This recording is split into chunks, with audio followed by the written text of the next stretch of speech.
Assalamualaikum warahmatullahi wabarakatuh.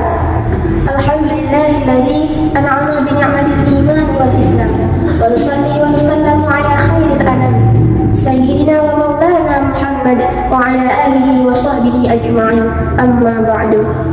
Dewan juri yang arif dan bijaksana, hadirin sahabat milenial yang dirahmati oleh Allah. Allah Subhanahu wa taala berfirman dalam Al-Qur'an surah Az-Zariyat ayat 56. A'udzu billahi minasy syaithanir rajim.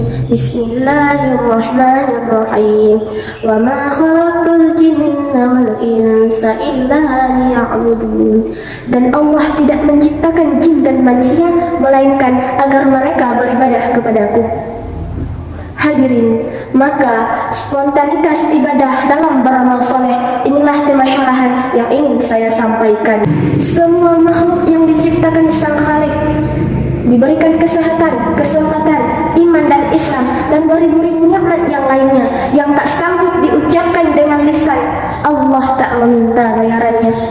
Allah hanya memerintahkan kepada hambanya tak terkecuali hanya untuk beribadah kepadanya.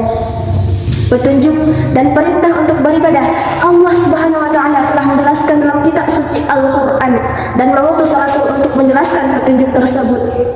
Ibadah-ibadah yang dimaksudkan bukan hanya salat wajib, puasa, zakat dan naik haji, melainkan banyak amalan-amalan yang dicintai oleh Allah Subhanahu wa taala dan merupakan ibadah kita untuk mendekat kepada Ilahi Rabbi. Sahabat milenial yang dirahmati oleh Allah, ternyata amalan yang paling dicintai oleh Allah dan Rasulullah SAW ialah amalan yang dilakukan secara terus-menerus, dan salah satu amalan yang paling dicintai oleh Allah yang dilakukan oleh Rasulullah SAW ialah bangun qiyamul lail, yaitu menghidupkan malam untuk beribadah kepada Allah Subhanahu wa taala.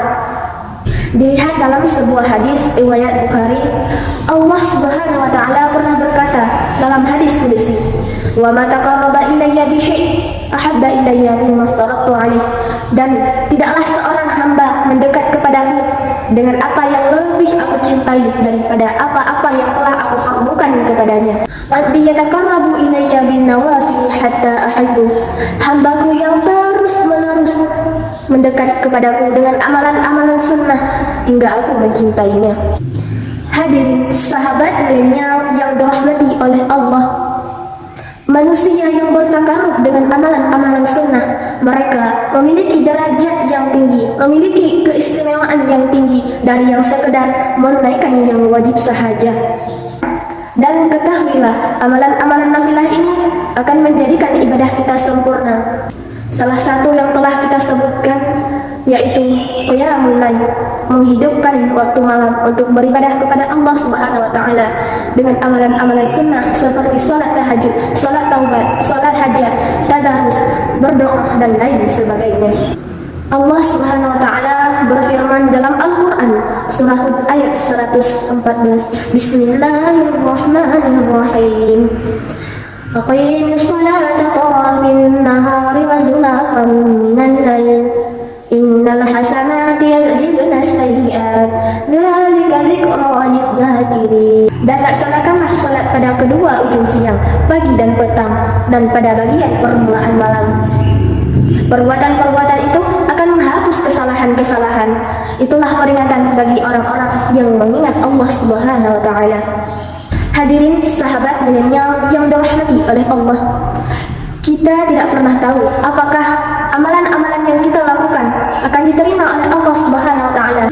Tapi setidaknya kita sudah berusaha spontan dalam beramal saleh, yaitu kita beribadah tidak hanya melakukan yang kewajiban sahaja, namun kita mengerjakan amalan-amalan sunnah yang dicintai oleh Allah Subhanahu wa taala. Dari syarahan tersebut dapat disimpulkan bahwa kita sebagai makhluk yang diciptakan Sang Khalik, kita berkewajiban untuk beribadah kepadanya. Bukan hanya dengan melakukan kewajiban semata, namun kita usahakan mengerjakan amalan-amalan sunnah yang dicintai oleh Allah Subhanahu wa taala dan Rasulullah SAW, supaya kelak kita mendapatkan ridha dari Allah Subhanahu wa taala. Hanya sekian yang dapat saya sampaikan. Syukran katsiran atas perhatiannya, afwan atas segala kekurangannya. Akhirul kalam, wassalam.